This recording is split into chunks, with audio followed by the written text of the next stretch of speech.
আসসালামু আলাইকুম। তো আজকে অনেক ঠান্ডার ভিতরে আমরা যাচ্ছি আমার ওই মরিচ প্রজেক্টের সামনে দিয়ে বেড়া দেওয়ার জন্য খুঁটি দরকার। তো সকালবেলায় আমার খালুরে নিয়ে গেলাম বাঁশের ধারে, দুটো বাঁশ কাটবো। এই বাঁশটা দেখতেছিলাম, বাঁশটা ঠিক আছে, বাত্তিও আছে, লম্বাও আছে, তো কাটার মতো প্রস্তুতি। তারপরে চিন্তা করা হইতেছে যে বাঁশটা যে মোটা, বাড়ি দিয়ে ডাবাইতে পারবো কিনা। মানে অনেকক্ষণ ধরে এটা নিয়ে গবেষণা হইলো, কাটবো কি কাটবো না, কাটবো কি কাটবো না।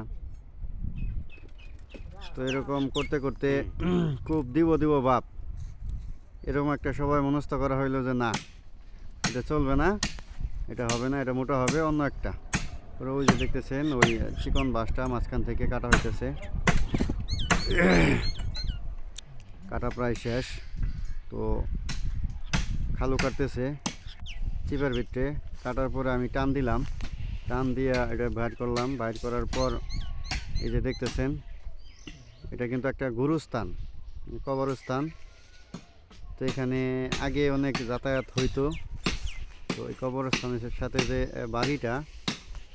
বাড়িটা এখন আর কি কেউ থাকে না, পড়ে আছে অনেক দিন ধরে। এখানে একটা ঘটনা ঘটছিল, ওই বাড়িতে একজন ফাঁস নিয়ে মারা গেছিল, এরপর থেকে এখানে আপাতত কেউ থাকে না। ওরা বাড়িটা ইয়ের মতন, হঠাৎ করে কেউ গেলে ভয় পাবো। তো আমাদের দুইটা বাঁশ কাটা হয়েছে, বাঁশগুলা ঝাড়তেছি, যারা যে পর্যন্ত খুঁটি দেওয়া যায় ও পর্যন্ত রাখবো, এরপর একটু কেটে ফেলাবো। তো ওই যে দেখতেছেন গুরুস্থান, এখানে আসলে ওই যে বাঁশের জারের সাথে একটা আছে, এখানে পুরাটা এটা হচ্ছে একটা গুরুস্থান, সাথে একটা পুকুর আছে। তো অনেক আগে এই পুকুরে ডুব পারতাম। আমাদের এই দুটো বাঁশ থেকে মোটামুটি 8টার মতন খুঁটি হয়েছে।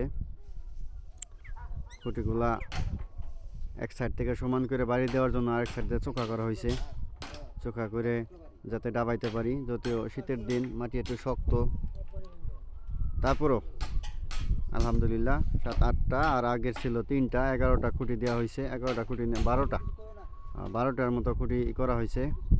এই 12টা খুঁটি নিয়েই আমরা বেড়ার